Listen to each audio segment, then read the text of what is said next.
신명기 17장 8절에서 13절 말씀 교독합니다. 오늘 말씀은 백성 사이의 분쟁을 판결하기 어려운 일이 생겼을 때 어찌해야 할지 말씀하는 것을 내용으로 하고 있습니다.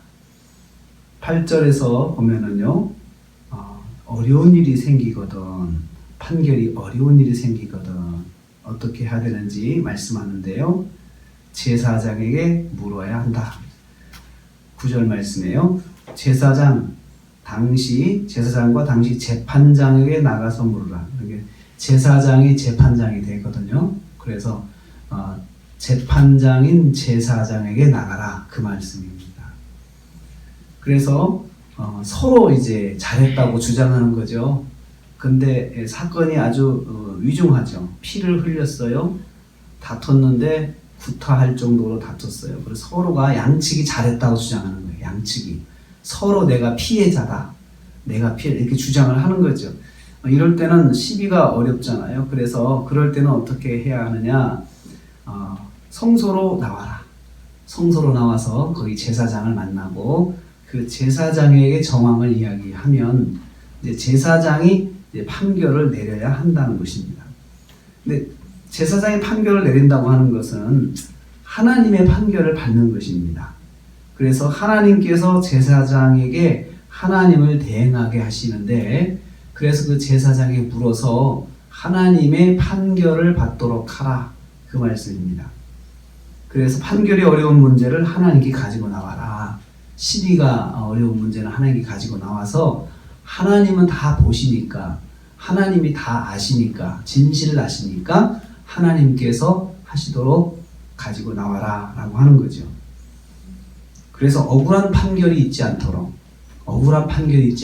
그렇게 장치를 만든 것입니다. 그러면 두 번째로 제사장의 판결대로 따라야 합니다.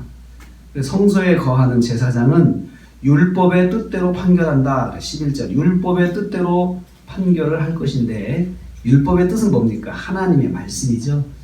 말씀, 율법대로 보면서 제사장은 이제 하나님 말씀대로만 판결을 해야 돼요. 그래서 제사장이 하나님께 물어서 어떻게 해야 됩니까? 하고 어떤 계시를 받는 것이 아니고 율법을 잘 알고 있으니까 율법을 잘 적용을 해가지고 그것이 정말 누가 옳은지 누가 그른지 이것을 율법대로 하는 건데, 율법대로 한다고 하는 하나님 뜻대로 행하는 것을 말합니다. 그러면 11절에 제사장의 판결대로 반드시 따라야 돼요. 그래서 거기 3번 반복하고 있어요. 그들이 내게 가르치는 대로, 그들이 말하는 판결대로, 그들이 보이는 판결을 반드시 따라라, 이렇게 순종하라, 그 말씀대로 반드시 시행을 해야 한다, 이렇게 강조를 하고 있습니다. 그래서 하나님께 나와서 물었을 때는 반드시 하나님께서 말씀하신 대로 해야 한다는 것입니다. 손해가 돼도 하나님 말씀대로 행해야 된다. 내가 조금 억울해도 자기 입장에 억울하다고만 이야기를 하겠죠, 이제. 그래도 그때 선포된 판결대로 해야 된다는 것입니다. 제사장의 판결대로 행하는 것이 곧 하나님의 뜻대로 행하는 것입니다. 왜냐하면 제사장은 하나님 말씀대로 하나님 말씀을 가지고 분별하기 때문에 그렇습니다. 이 하나님 말씀대로 분별하는 것을 공의로 분별한다. 공의라고 해서 공의. 그래서 이제 소선지서 이렇게 보면은 이스라엘이 망할 때 그 공의가 무너지는 거예요. 뇌물로 받고, 그리고 잘못이 없는 사람은 억울하게 죄를 뒤집어 씌우게 되고, 그 일을 제사장들이 판결하면서 그렇게 하는 거죠. 그래서 하나님의 뜻을 아주 오용하고 악용하는 이것을, 큰 죄를 제사장들이 범하기 때문에 나라가 망하는 거죠. 민족이 망하는 거죠. 만약에 판결을 거부하는 자가 있다면 죽여야 한다. 죽여서 심판하라. 12절 13절 말씀입니다. 판결을 무시하고 제사장인 재판장의 말을 듣지 않는 사람은 죽음으로 심판하라는 뜻입니다. 왜냐하면 하나님의 판결을 무시하는 것이기 때문에 그렇습니다. 곧 그것은 하나님의 뜻을 무시하는 것이죠. 하나님의 판결을 따르지 않으면 심판을 받는다는 말씀이죠. 이 말씀을 통해서 우리가 이렇게 적용할 수 있습니다. 결정이 어려운 문제가 있을 때는 하나님께 가지고 나와서 기도해라, 물어라. 정말 결정이 어려운 문제 가지고 고민하지 말고 하나님께 물어라. 그리고 하나님의 말씀을 보면서 하나님의 뜻이 무엇인지 말씀 속에서 찾아보라는 것이죠.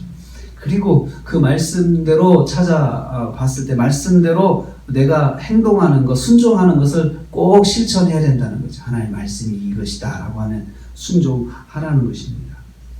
그래서 율법의 뜻대로 분별하라, 이 말씀이 핵심이에요. 그것은 하나님의 말씀으로 분별하라, 하나님의 뜻대로 분별하라, 그 뜻입니다. 그래서 오늘도 우리는 이 말씀을 가지고 그렇게 적용하기를 원합니다. 어려운 일이 있을 때는, 분간이 어려운 일이 있을 때는 하나님께 가지고 나와서 기도해라. 하나님께 기도해라. 구하라. 그리고 기도하면서 말씀을 보라. 말씀을 쭉 보면서 말씀 속에서 하나님께서 말씀해 주신다는 것이죠. 하나님의 뜻을 가르쳐 주신다는 것입니다. 그래서 이제 이렇게 되는 것 같아요. 그런 이제 이런 소송이 들어오면 제사장은 재판장으로 딱 앉아가지고 이야기를 듣고 율법을 말씀을 다 읽어보는 거예요. 다 읽어보고 하나님 누가 잘했습니까?